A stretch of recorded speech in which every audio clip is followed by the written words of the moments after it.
Hi guys, James at RampantLionReviews again for you today with another beer review. For this one we are going to return to a brewery who I only introduced you to for the first time last month, and I was really impressed with that beer actually. It was a really quite unusual style, but it turned out to be very nice. So we're going to have a look at something just a little bit more conventional this time round. So for this review then we are going to go back to Kungsbacka to the south of Gothenburg, and we're having a look at another beer from AKiA Brygghus. This one is the Simekumos, and it's a double IPA coming in at 8.5% ABV. So the last beer that I tried from these guys was the We All Have Names, which was a kind of rye, New Englandy type IPA. It was really quite nice actually. It was very quirky, and I thought it turned out very nicely. So I'm curious to see how they do with something that's a little bit more, you know, kind of conventional and straight up. So hopefully this turns out to be another interesting beer.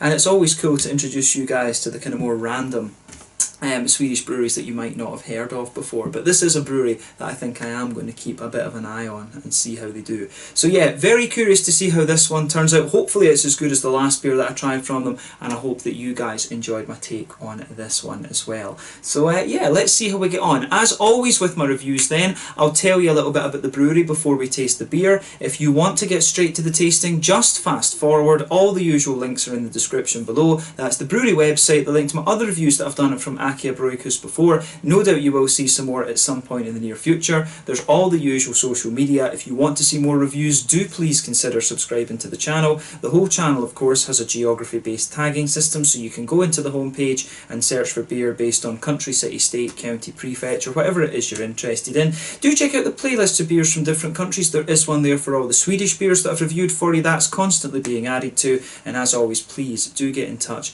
and let me know some of the other beers and breweries that you guys would like to see me review. It's always great to hear from you guys that are watching the videos, and the support that you show the channel is hugely appreciated. So anyway, to tell you a little bit about AKiA Brygghus then, on to my brewery notes. So AKiA Brygghus, as I mentioned to you already, are based to the south of Gothenburg in a little place called Kungsbacka, which actually looks like a very nice town. I'll need to get off and have a look around the next time I'm on the train up to Gothenburg. But the brewery was founded by Christian Figved back in 2016. So he'd worked as a lighting technician in the music industry, and this had taken him all over the world. He was a sound engineer for Soundtrack of Our Lives, and he also worked with the Wannadies and Tostrum as well, quite well known bands. So he travelled around for about 8 years, but then he decided to have children. And of course this meant that he needed to stay put in his work life. So he started off working around 20% at the brewery, and he brewed with a 300 litre brew kit, but he quickly found that this wasn't big enough for the demand for his beer, so he quickly upgraded to a 1500 litre brewery in August of 2017, and this took his brewing capacity up to 40,000 litres per year. In 2018 though, he brewed around 10,000 litres of beer, and then he upgraded the brewery again in 2019 to further increase the capacity. And he also has a little bit of a history of letting different home brewers brew their beers on a slightly bigger scale at the brewery, and then, you know, getting them into cans and stuff like this. But the brewery itself can be found in the old Alfors mill, and the name of this brewery, the AKiA, is an abbreviation of the Swedish name for this. It kind of refers to the fact that this is a historical building. In Scotland we would call it like a listed building, which means that you can't really do anything to the building because it's historically significant. You can't really do anything to it without someone from the government coming and having a little look at it. But as of May 2019, or 2020, sorry, year behind, as of May 2020, when I'm producing this review for you, these guys have produced in the region of about 40 different beers. So yeah, quite a nice little brewery, this one. As I said, I was impressed with the last beer that I had from these guys, and this one was released in the May lot of the Lokalt och Småskaligt Sortiment in Systembolaget. So hopefully this turns out to be another very nice beer. But that's all I'm really able to tell you about AKiA Brygghus for the moment. If you want to learn more, of course, you can check out the brewery website in the description below. You can follow them on Facebook and Instagram and things like that to keep up to date with all the latest goings on. And of course you can check out the Rate Beer, Untappd and Beer Advocate pages to learn more about the different beers that they've done. Christian Figved actually, I think he was commenting and things, and he shared the last review of their beer that I did, which was quite nice of him. So big shout out to Christian for sharing that and stuff. That was awesome of him to do that. So it's interesting to see that there's more. There seems to, the Gothenburg beer scene is massive, of course, and you're starting to see it spread out more and more actually down to Kungsbacka and to Vorberg and Falkenberg and things like that, of course. So it's interesting to see more and more craft breweries popping up all over the place. I think there must be in the region of about 450, maybe even 500 registered breweries in Sweden these days. The strict laws, of course, have created this massive home brewing culture. Now everyone wants a piece of the pie, So definitely some very good beers over here. But yeah, let's get on and actually have a taste of this one then. So as I told you at the start of the video, this one is an 8.5% double IPA. I think it's a New England IPA because it says on the side here it's got wheat and oats in it, so that is a kind of key indicator. It doesn't say what hops. Are in this one, but you can see the artwork on it is pretty nice. The artist is Eva Edvardsson, and it's got her I think that must be a Twitter handle or something, but there you can see Eva Edvardsson at Krackfoten. So yeah, you can go and follow her if you want, and you can see there is the AKiA Brygghus symbol there, and of course this is a thing that it's the building that they're in, the mill, is actually a water mill. So yeah, interesting. But yeah, 8.5% ABV this one, and a double IPA released in May of 2020. So without further ado, let's get this guy out and we will get on with the tasting. I actually can't remember how much I paid for this beer. I'm guessing it'll either have been 50 or 60 crowns because it's higher in alcohol, so it's probably about 55, 60 crowns I would think. But when you're getting big double IPAs and stuff like that for that kind of price, who cares? About paying what would that be, about £5 or something for a big can of this.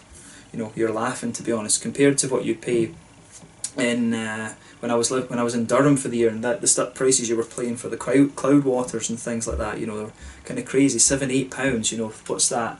It's about 84 crowns and stuff for a can of this. So yeah. That's the thing. The prices of beer in Sweden. People don't like having the Systembolaget, but honestly, having the Systembolaget I think is great for the prices. Beer socialism. It's awesome. But yeah, as you can see with this one, this is poured a lovely kind of bright. This is quite a rich looking yellow one, and I mean you'd expect that when it's a double New England IPA, 8.5%, you're going to get a lot of haze and murk out of this one. It's not the soupiest looking New England double that I've seen, of course, but it does certainly look the part. The higher you go up the alcohol scale, of course, the more oats and wheat and things you've got in it, which contributes to the haze level, if you like. The thing about this one, as I've said in other videos, 8.5% I think is the limit that you can go to with the New Englands without adding a little bit of caramel or biscuit malt or something like that. I think this is the highest you can go with a pure wheat. And with a pure wheat and oat base actually to it. If you do that, I really think you've got to add a bit of caramel or carapils or at least something like that to give you a bit of sweetness to balance it out. So I'm curious to see what type of regular malt, because it does say they've put barley malt in this, corn malt. So I'm curious to see what type of regular malts they'll have put in this. But this beer looks very nice. If I stick my fingers behind the glass, you can see appearance-wise, it looks the part. You could see when we poured it, there was about a quarter to a third of a finger of a frothy, kind of cream coloured head there. It's faded away to a very, very thin foamy layer. One or two big bubbles sticking towards the side of the glass, and a few little ones just going up towards that thin foamy layer there. But overall, looks pretty nice, and nothing overly surprising about the appearance of this one. Definitely leaning towards the yellow end of the spectrum. So let's have a look at the aroma then, and see how we get on. Ooh, yeah, it does smell quite boozy, this one. It's almost got a little touch of a kind of phenolic kind of thing to it. Yeah, this beer smells pretty damn boozy, I have to say. So yeah, straight away with this one, you can really pick out, you can definitely pick out the wheat in this. The wheat does have a level of pungency to it, which is quite nice. You've got some nice big thick oaty kind of qualities to it, but you can smell a little bit of that. It smells like a very oily McVitie's digestive kind of thing. The booziness is really kind of captured inside that big oily kind of biscuity type note. Actually, I like how that I do like how that goes together, the aroma of this beer and the malt base. It's very straight up, but I think it's very nice actually. But it does almost have a little bit of a kind of medicinal cough syrupy, almost slightly phenolic type thing about it actually. It's really got a little bit of that. that kind of thing going on, which wasn't quite what I expected. It's almost a little bit like a mix of phenol and like sultanas or something like that. That's interesting. But yeah, there's nothing overly surprising about what you find in the aroma here. It's nice. On the green side of the hops then, you do get a teeny bit of earthiness out of this one, but I think the hops really lean towards quite a... It's not really piney and dank, it's more like a very kind of... It's almost like a kind of big spicy floral aromaticity. There's definitely a bit of a lighter grassiness to this one, and you've got some lovely kind of fruity qualities to this. Definitely some darker passion fruit in there, but to me it's got a really kind of like... It's got a very kind of strong apricot-y, mango-y type jam note to it, which is interesting.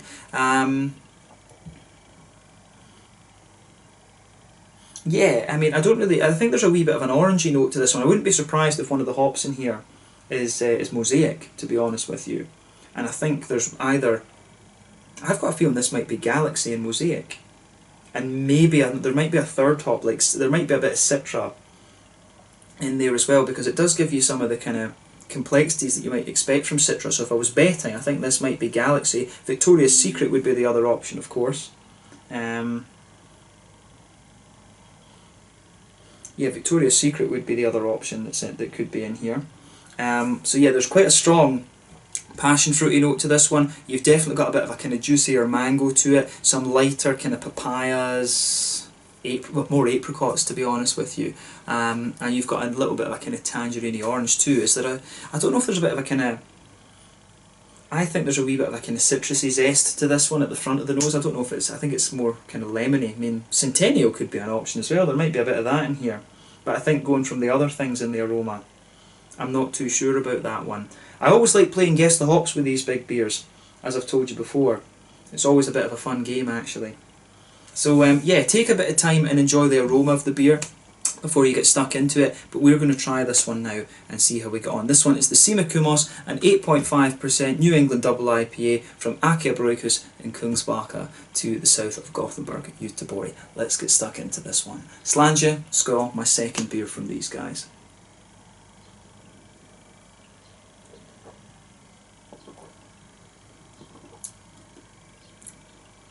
Ooh. That's really, for an 8%er, an 8.5%er, that's stupidly drinkable. It feels, again, I think I said the same about their last beer. It feels very, very clean. It's, you know, obviously as a Scot with the whole whiskey side of thing and mountain water and stuff, you know, I'm really sensitive to that with these beers. And you do notice that the further north you go in Sweden and Norway, and Finland I guess as well, the further north you go in these places, the more you notice the cleanliness of the water. There's like, you know, Ora Brygg Company it, and when you try some of their beers, they've got ridiculously clean feeling beers, but to me this feels cleaner than any of the other kind of beers that I've had. I've had like Odd Island, you know, pretty much, I think I've reviewed something from almost every brewery in the Gothenburg area, to be honest with you, although there probably is some that I'm missing. But these beers, this feels very, very clean. This is one of the kind of cleanest beers, dare I say, that I've had from the Gothenburg area. That's a really quirky point about this beer.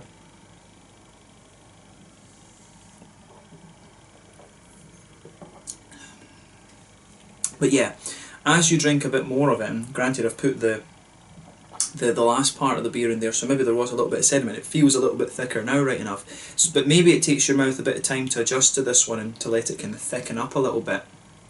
But I do like this. This is another kind of solid. It's a really solid beer. This one, it feels very, very clean. It's not the thickest and kind of gloopiest of New England IPAs, or the creamiest one either. It's just really quite.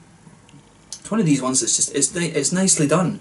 It's really a kind of straight up, kind of middle of the road. And the thing is, these guys are still a relatively young brewery. They're going to get better and better at these styles all the time. So for such a young brewery, this is a really quite solid take on the New England style actually. So thumbs up to AKiA once again. This is quite a nice beer. I'd love to see them have a go at with this nice clean water that they've got. I'd love to see them have a go at like a proper West Coast IPA, not this kind of biscuity thing that they're doing these days. A properly kind of oily, caramelly, big, you know, 80 IBU West Coast IPA. Because I think the water that they've got in this brewery, you get a lovely cleanliness and you know, slickness to it actually. I think this a West Coast IPA would be interesting to see from these guys actually. A few lagers would actually be like a Doppelbock or something would be an interesting experiment for these guys.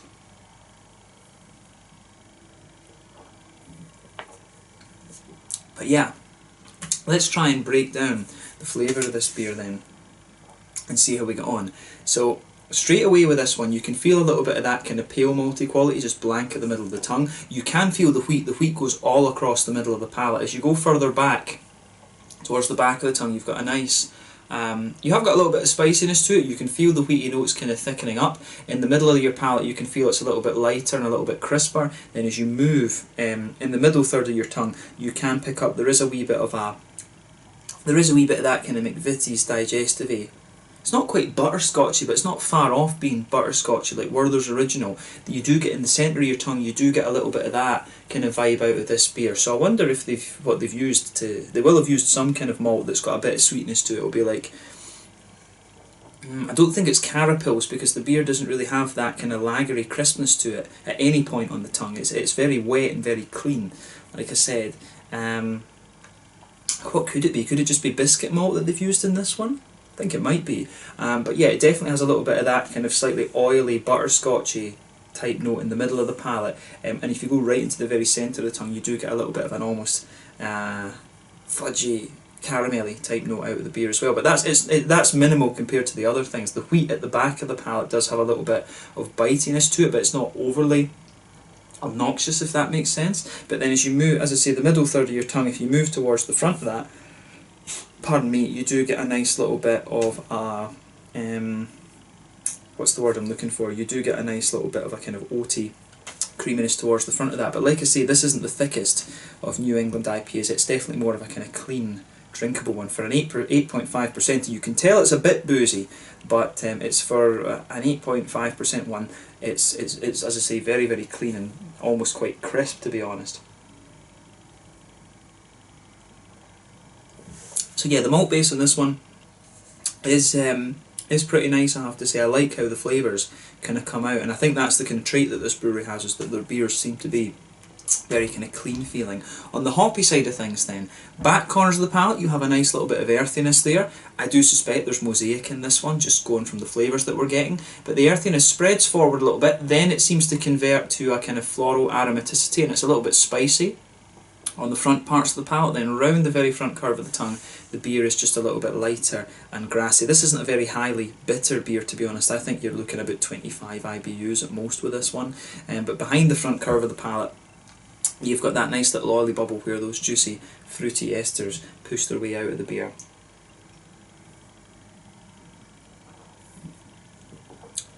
And for me, yeah, if you go towards the back of the tongue, you do get a little bit of that passion fruity note out of it. As you come further, you get a bit of that darker passion fruit as you come further forward. The dark passion fruit actually spreads forward quite a little bit. I don't get so much of a kind of mango-y note out of it. You do get some apricots a little bit further forward, and I think just kind of behind the very kind of front tip of your tongue, I think there is a wee bit of a slightly more oily, tangerine orange note coming out of this one. So I do suspect, could it be like Victoria's Secret and Mosaic, or could it be, I don't know if it could. I don't think it's. I think there's something else. I think this might be a 3-hop beer. I think it might be. I think there might be some Citra in here, but I'm not sure about the Citra because you don't get so much in the way of the tropical complexities that you'd normally get from Citra. I think Mosaic. I do think there's Mosaic in here. Could it be like Galaxy or Victoria's Secret? I think it might be Mosaic in one of those two. There are a few others. It could be El Dorado is another one that can give you some of these nice tropical fruits. I don't know, as I say, I always like playing guess the hops with these beers, but the fruity side of things for me, it's a darker passion fruit towards the back.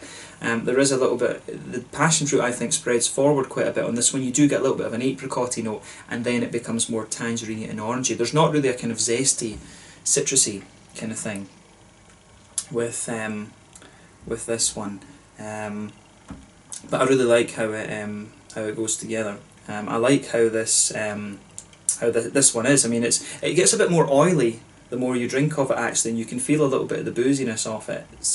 But yeah, I do like this. As I say, it gets a thumbs up from me for an 8.5%, although it's stupidly drinkable. So yeah, beware of that when you try this.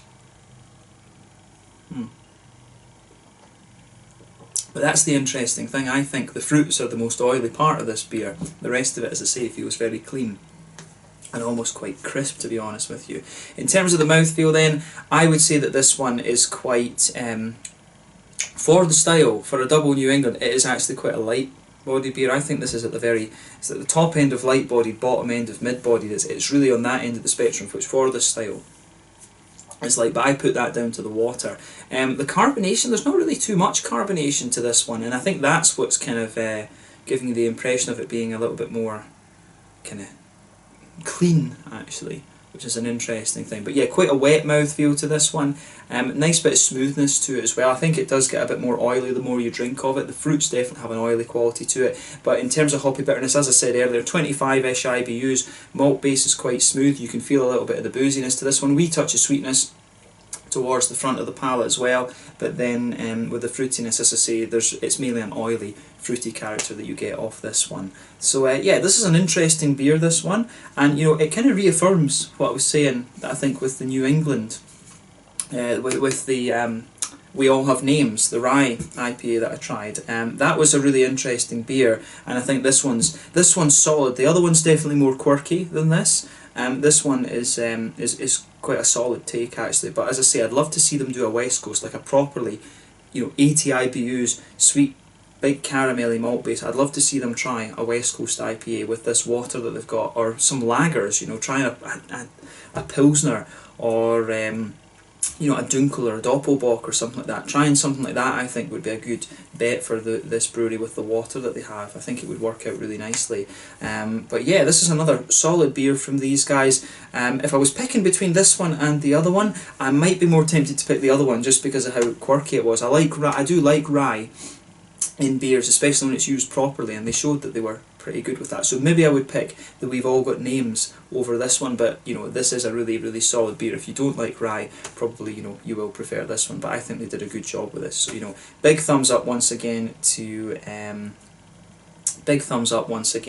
AKiA Brygghus in Kungsbacka. They've done another solid beer here, and you know, that's exactly what you want from a new craft brewery. So yeah, definitely cool to review this one for you, and I hope that you guys have enjoyed my take on this beer as well. So let's leave it at that for this. This one was the Simekumos. Couldn't find out what the name of this beer meant, by the way. I tried googling it and nothing really came up. But yeah, this one is the Simekumos from AKiA Brygghus in Kungsbacka in Halland in Sweden, just a little bit to the south of Gothenburg. Another good beer, and I'll definitely be keeping an eye on what these guys have got coming out over the next few months. So yeah, thank you again for watching my beer reviews. Until the next time, please like, subscribe, share, all the usual YouTube stuff. Let me know your own thoughts on this beer in the comment section, but let me know what your favourite beers are from AKiA Brygghus as well. Do give me some more brewery recommendations, because I know there's a ton of breweries in Sweden these days, and I don't know how, I think I've maybe reviewed about half of them or so. So do keep your brewery recommendations coming, and we will see what we can do over the next little while. Thank you again for watching, and I will catch you guys very soon. Slange, Skål, make sure you check out AKiA Brygghus in Kungsbacka in Halland.